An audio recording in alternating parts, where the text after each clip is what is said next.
What's up, guys? This is Alex Christoforou with the Duran, and I have with me today International Affairs and Security Analyst via Moscow, Mark Sleboda, and we're going to be taking a look at the Vostok 2018 War Games with Russia and China.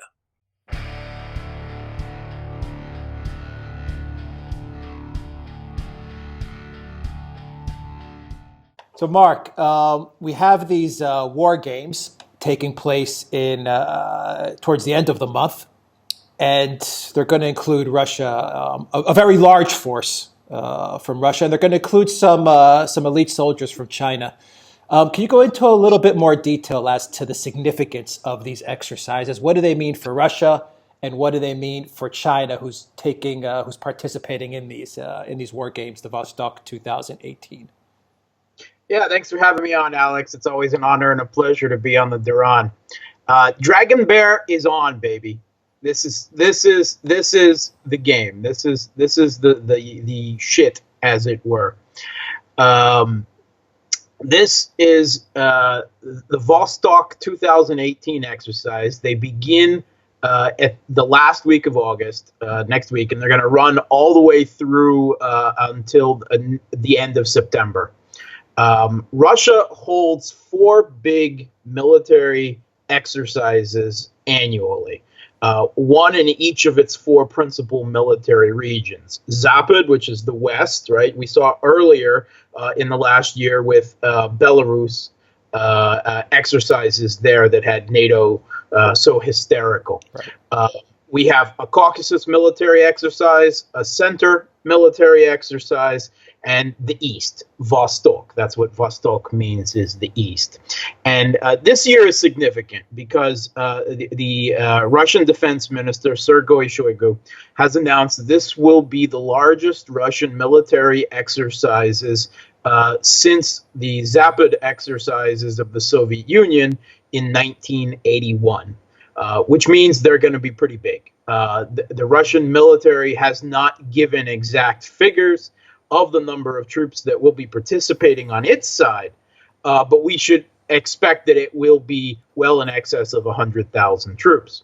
Now, this is significant, first of all, because if you'll notice, if you say Google largest military exercises or largest world games in Google, you will see that each of NATO and Russia has had a 6 series of the largest military exercises since the Cold War in recent years. NATO just held one recently right up on Russia's border in the last year as well. So this is talking about heightening attentions, not only in the European theater, but this focuses on the Eastern theater. And in Russia, there's a lot of East. Right. Russia's a big country. It spans all the way from the Atlantic to the Pacific. And a lot of people forget that Russia, not only borders Alaska, by a matter of a couple of kilometers in places, and that Russia is very close to the United States via the Arctic Circle, but also that Russia is a Pacific power as well. Now, not quite on the order of the United States or the Chinese Navy, but it's nothing to sneeze at later either. And Russian forces could play a crucial pivot point in any Pacific conflict to come. Now, this is really important because if you're a student of history, you might remember that during the Cold War, while the People's Republic of China and the Soviet Union were originally close friends, as it were, they had a falling out. And in the 1960s, that even developed into a series of conflicts. I don't want to call it quite wars, but very quiet conflicts that occurred in the Amur Basin between the People's Republic and the Soviet Union and China. And, there was a significant amount of deaths, particularly on the Chinese side during those conflicts. And Nixon and Kissinger very successfully succeeded in splitting the People's Republic of China and the Soviet Union diplomatically, breaking any type of communist bloc. And in my opinion, that was the pivotal point in winning the Cold War. When that happened, the Cold War was history, and the United States had won. And for all his many personal faults, it would take a fool strategically to not recognize Nixon and Kissinger's success with that. But that has long been history. And one of the first things that Putin did, it actually started under Yeltsin. We'll give him a little bit of credit for that. But Putin really brought Russia and China closer together. They have ended any boundary disputes between the two of them. Russia surrendered a few paltry islands in the middle of a river, but was seen as a concession by China. And that ended. The Chinese-Russian military border is demilitarized and has been for years. And this is really important. You'll see a lot of Western geopoliticians. The thing they fear most is Sino-Russian condominium. And they will always try to say, oh, yeah, they appear to be allying, they appear, to be partnering, but they each have their own interests, and China is going to invade Siberia any day. This type of yellow peril nonsense has been such longly proven wishful thinking by Western geopoliticians. And every year, for more than a decade now, the Chinese-Russian strategic partnership gets closer and closer, not just in political at the United Nations, not just in military, economic, and even across the cultural and scientific spectrums.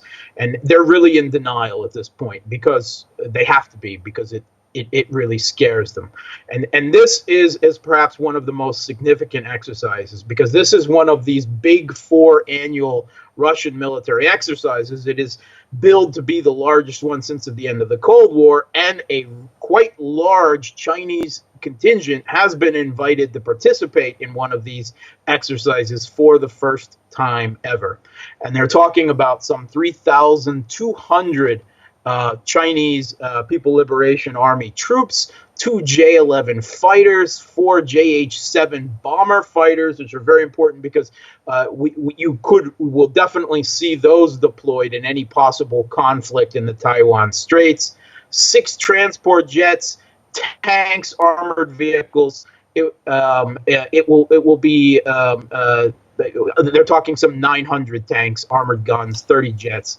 It will be huge. And the joint part of this exercise is going to take place in the Tsugol military range in the Trans-Baikal region, in the Far East. And the joint part will begin on September 11th and carry through to the 15th. And this is the first time in history Chinese troops, and it's not only Chinese, there will be a smaller Mongolian contingent that will be participating as well.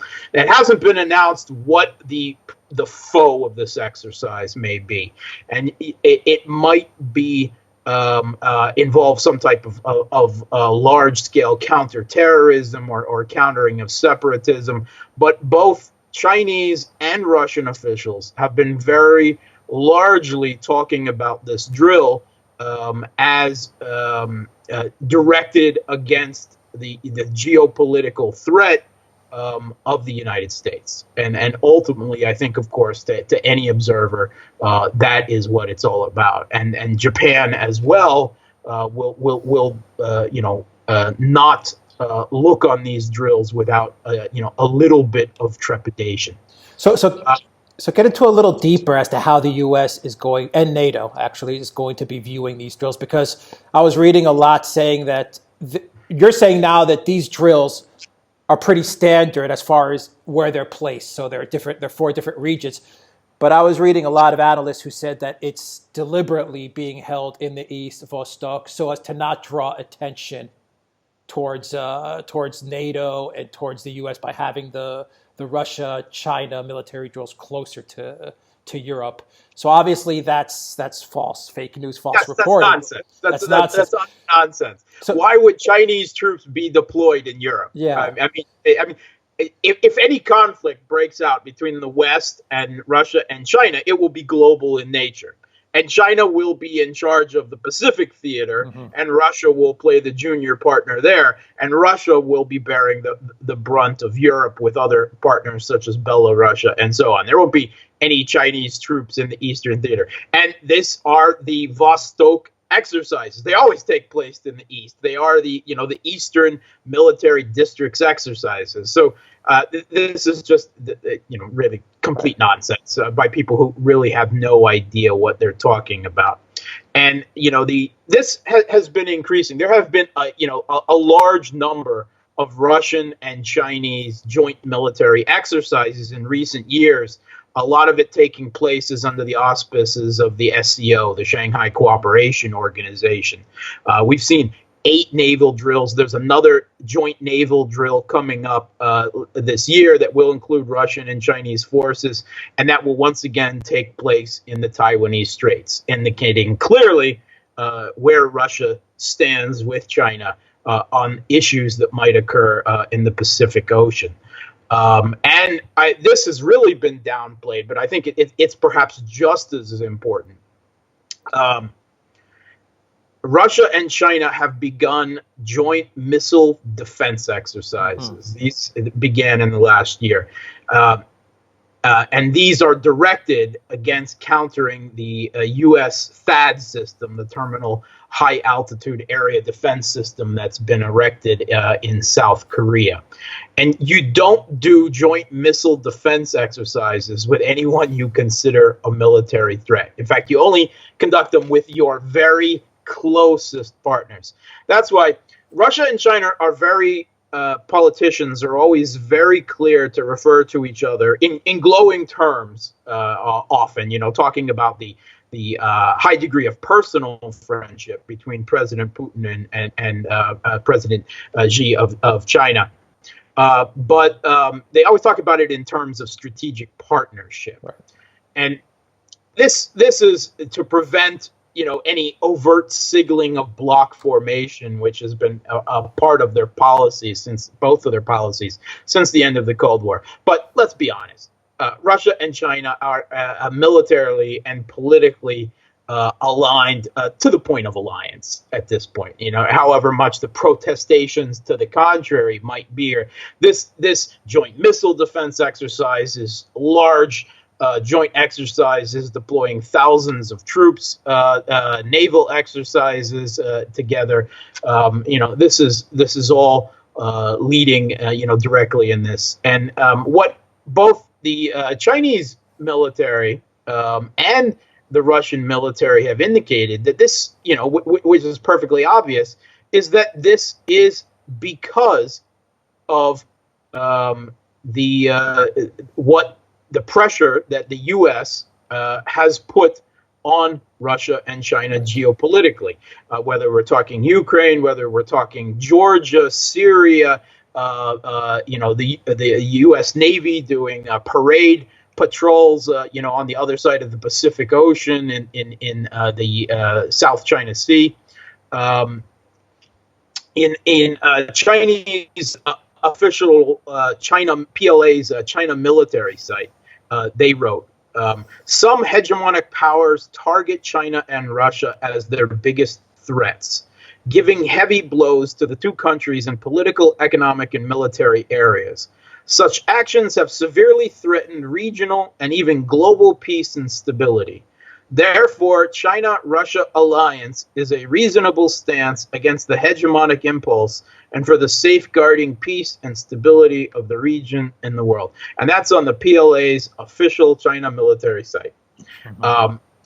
Western geopoliticians, military people, I'm former U.S. military, former U.S. Navy in the nuclear field myself, they really ought to sit down, sober up, and take notice. And this is a direct response to the U.S.'s new national security strategy, which shifts the U.S. to essentially a war footing, targeting great power competition and specifically naming and only naming China and Russia.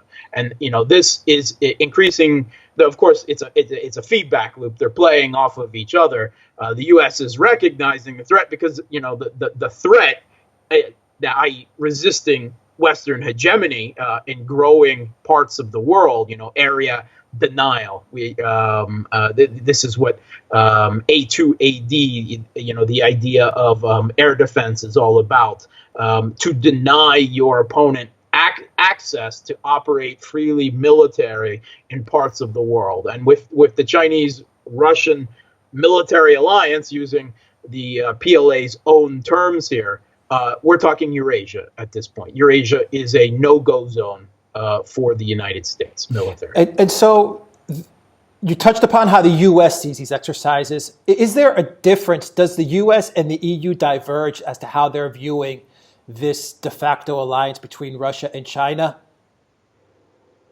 Yeah, there is a range of different people in the European Union. In the last 10 years, you have seen the emergence of a range of often very closely tied to NATO EU military hawks. You could call them wannabe neocons. And they have their own sense of exceptionalism, which dovetails or bandwagons completely into the U.S. one. You could stop talking about American, the supremacist ideology of American exceptionalism. I mean, you can start talking about one of Western exceptionalism. And these hawks, these European wannabe neocons are on direct page. In fact, in recent years with Trump, they are more hawkish, particularly from the UK and other, they might be leaving the EU, but they're still part of NATO. That's not even clear whether that's actually going to happen or not. But many of these people are even more rabid than the American government right now. And they demand that, Trump resume the mantle of global military hegemon.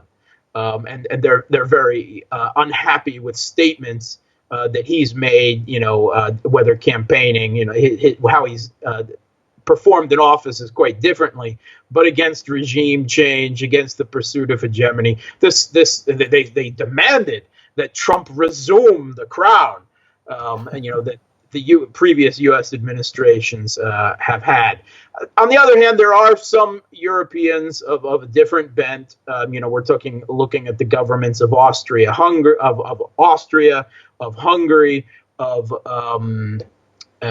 Italy, and some others, particularly in Central Europe, that not only don't see Russia as a military threat, but see China as a necessary economic partner. And they may be the minority voice in the EU, but they are getting larger. There is a trend in that direction.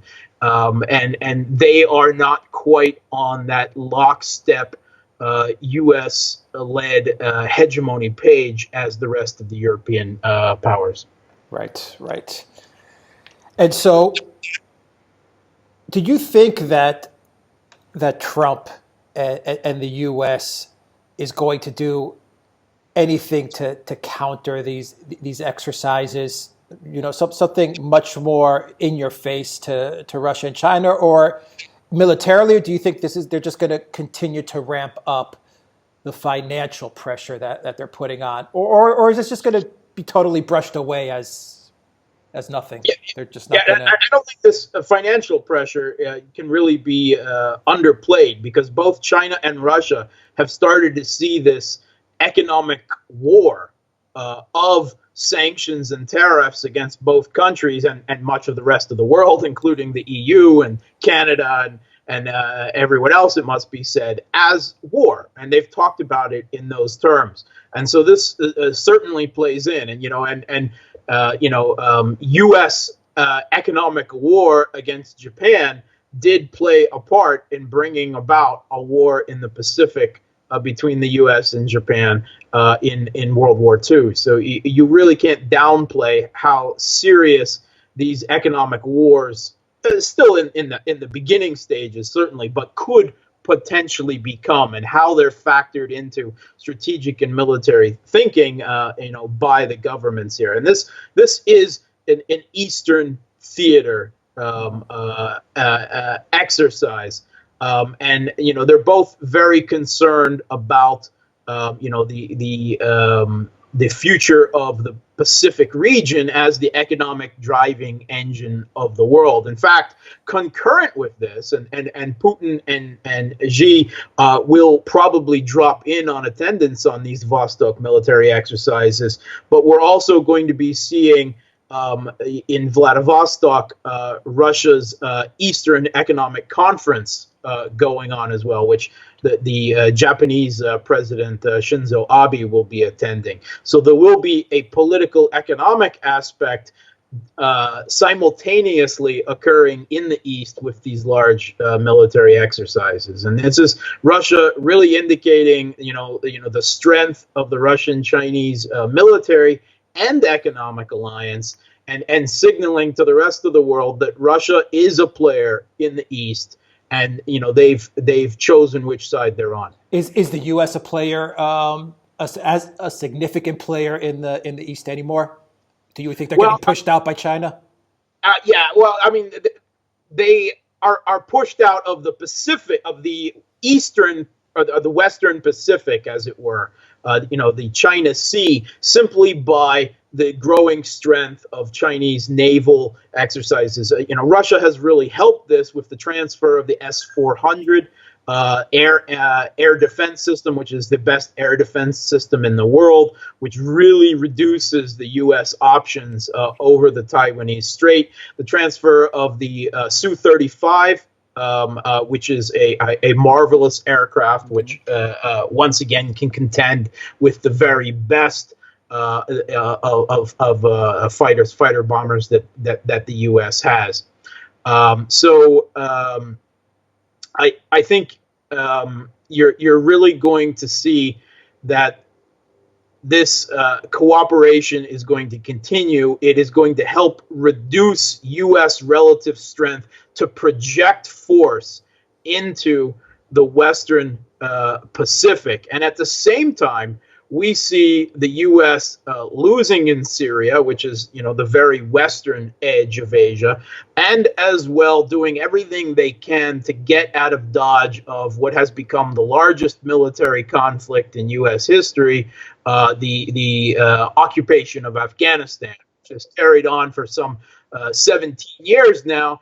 And at this point, the U.S. and its puppet government in Kabul are in a much less stronger position in Afghanistan against the Taliban than the Afghan socialist government was when the Soviet Union, which had been supporting that government against the U.S.-backed Mujahideen, when they pulled out in the 80s.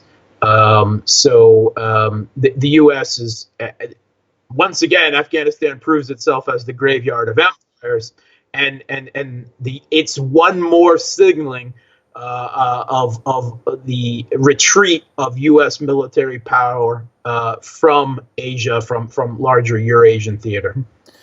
Excellent discussion. Mark Sleboda, International Affairs and Security Analyst via Moscow. Thank you very much for this very interesting discussion on the Russia-China Vostok 2018 War Games. Bear, baby, Dragon Bear. It's all about the dragon. All right. Mark Sleboda via Moscow. Thank you very much.